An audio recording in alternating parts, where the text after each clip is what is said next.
Well, hello again, and we're going to be continuing our conversation about microphones in this video lecture. So let's switch to that, and here we go. Electrostatic microphones, really almost always these will be referred to as condenser microphones. So probably should just go with that, but we'll just say condenser microphones. These would compare and contrast to the dynamic microphones, the moving coil microphones that we have been talking about up until now. So let's have a look at a video on condenser mics.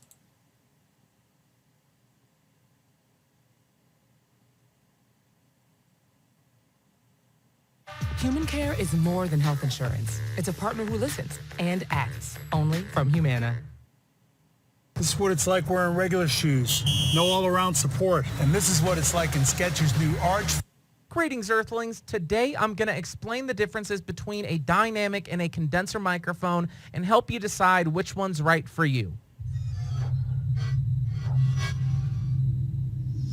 So throughout this video, when I'm talking about a dynamic microphone, I'm going to be speaking into the Rode Procaster, which is a dynamic microphone. And when I'm talking about condenser microphones, I'll be speaking through the Rode NT1A, which, as you guessed it, is a condenser microphone. So first, let's talk about how these different microphones work. And in order to help with that, I did pull some diagrams off of Shure's website, and I've thrown a link in the description directly to that site. As far as the dynamic microphone capsule, you have three main components: the diaphragm, the voice coil, which is actually attached to the diaphragm, and the magnet, which is permanently charged and creates a magnetic field.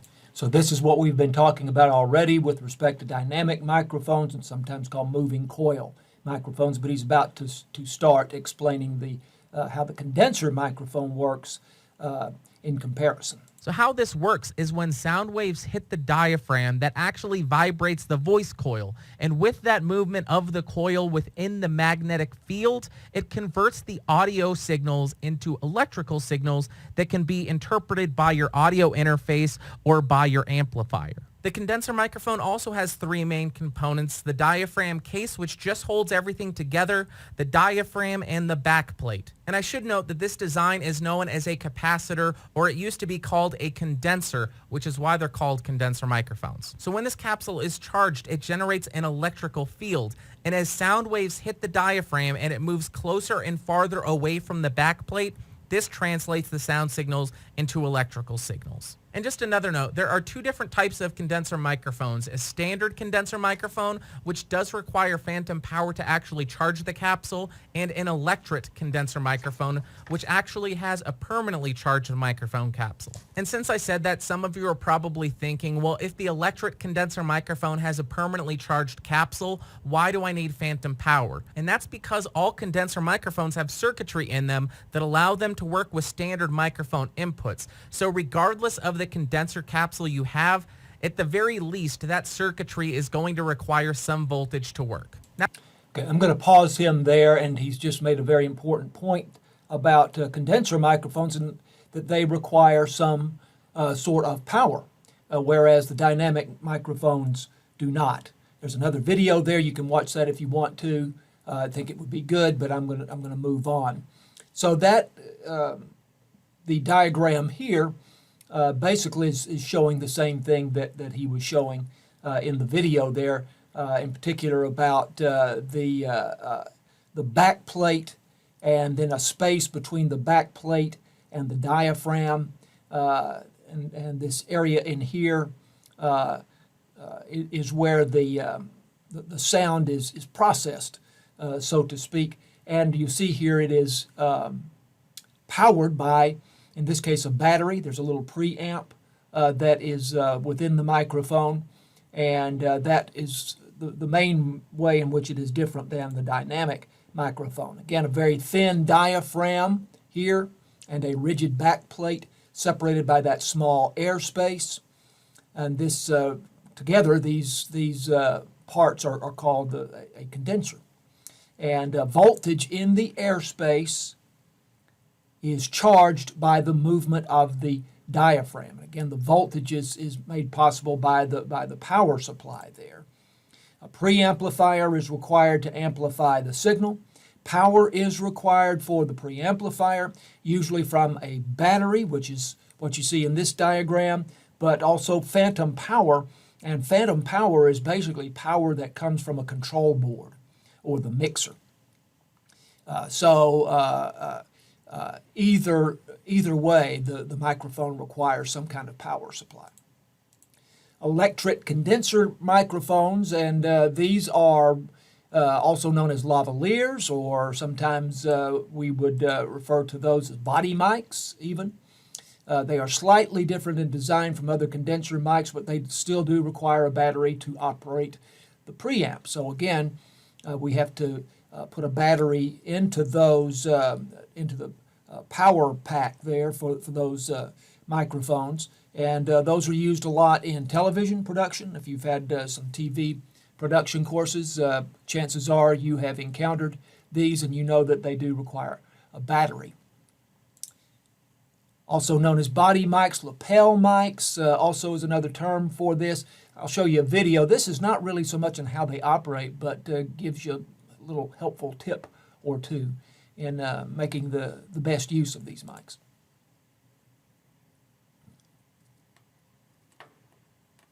Hi, I'm Clinton Hahn, and welcome to a double episode of 60 Seconds on Set.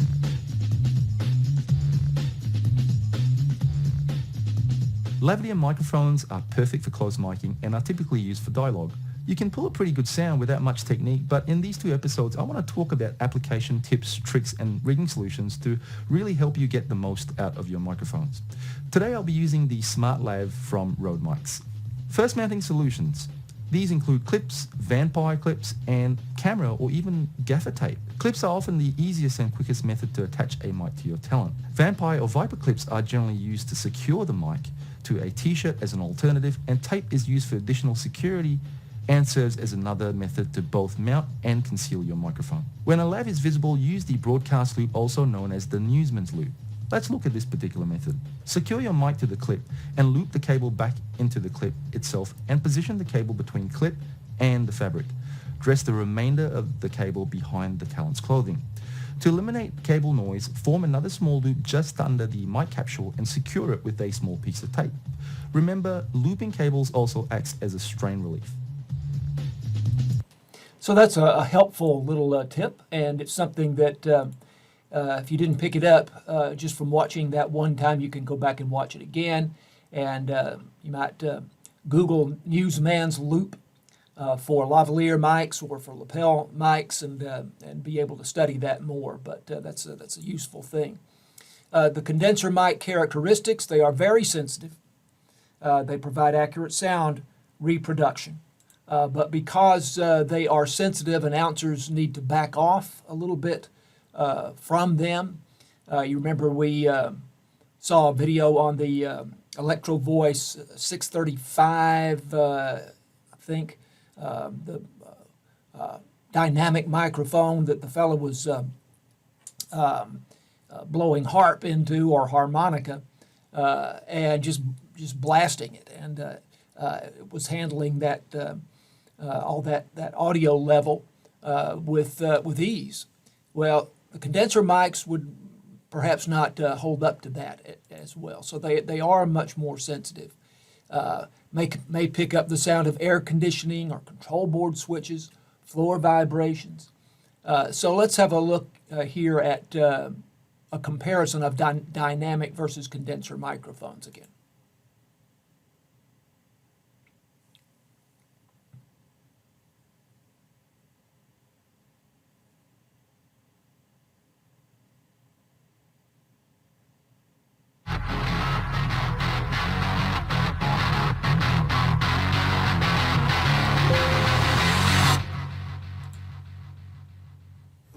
Hi, this is Gary Boss from Audio Technica here with Pro Audio Land, and we're doing some segments on microphones and microphone technology. In this one, we're going to talk about the difference between a dynamic microphone, which I have here in my left hand, that would be stage left, and the condenser microphone here we have an example of right here. And now these guys are kind of naked. They don't have the tops on, so we can get an idea of the differences in them. So You know, a lot of times you're kind of posed the question like, wow, do I use a condenser mic for this or a dynamic microphone?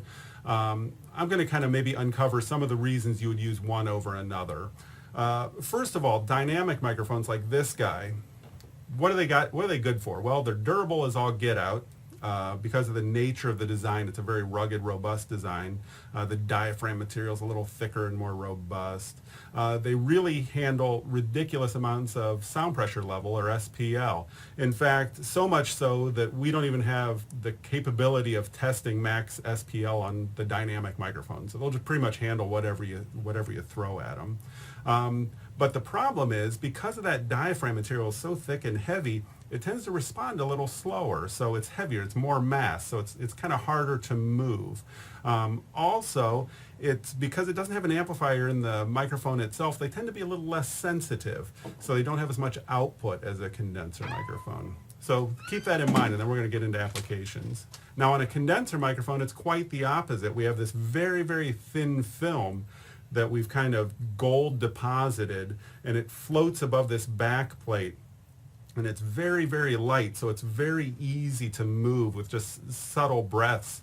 So that makes it very sensitive. It also responds very quickly because it's much lighter than a dynamic. So transients, you know, things like cymbals and whatnot will respond much, much more quickly on a condenser microphone. So kind of getting ahead of myself there. Typically on live stages, you know, probably 90% of the microphones you see will be dynamic microphones. Typically in studios, what you're going to find are the condenser microphones. So dynamics, high SPL we talked about. Well, what has high SPL? Horns, drums, snare drum, kick drum, toms, things of that nature. So that makes really good application for the dynamic microphone. Condenser microphone, what would be real subtle? Maybe vocals, if you want to catch that air in the studio, you know, a lot of breathy air on the vocal side. Maybe you have something like finger picking, an acoustic guitar that you want the full frequency response. Maybe overheads on drums would be a good application where you need to pick up the stick on the cymbal and the real fast transients. So that kind of gives you a little bit of a difference between a dynamic and a condenser. I'll pause him there. Now, again, as I've pointed out, in other conversations that we have had, they tend here to emphasize music, the use of these microphones in the production of music or performance, live performance of music, and that's fine. It still gives you a good sense of what the capabilities of these microphones is. The condenser mics we would tend to use more so in a broadcast kind of setting, more so in TV production in a studio, not out in the field, but in the studio. The wireless mics are condenser mics, and they're useful in a studio, and that is where we would have most of the application for those. Microphone directional patterns. There are 5 basic directional patterns for microphones. I'm going to cover these with you kind of one by one, but I want to show you this video on the subject first.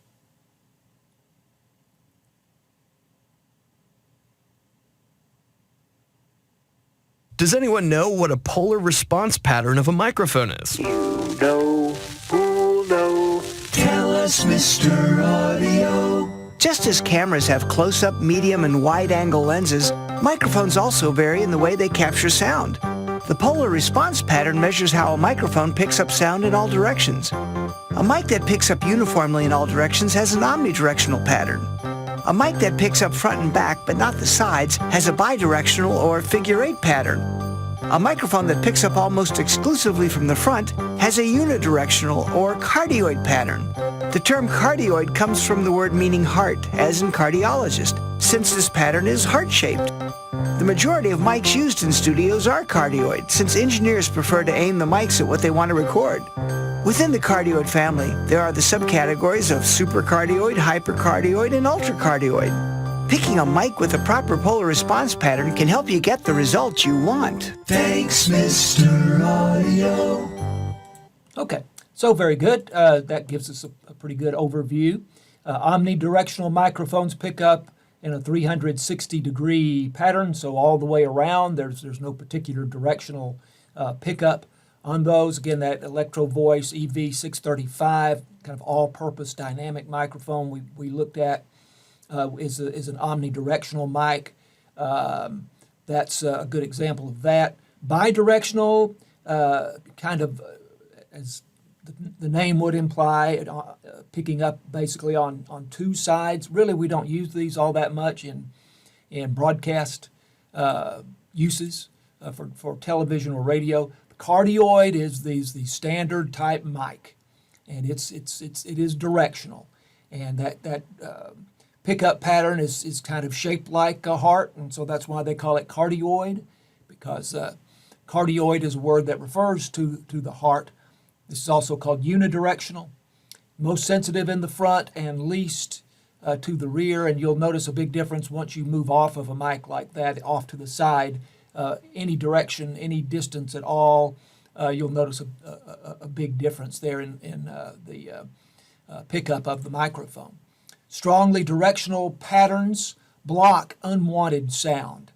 So again, it's just gonna pick up pretty much just right in front of the microphone, and then there are the supercardioid and the hypercardioid that are even more pronounced in terms of their very directional pickup. The shotgun mic, hypercardioid, is sometimes called a shotgun mic, and those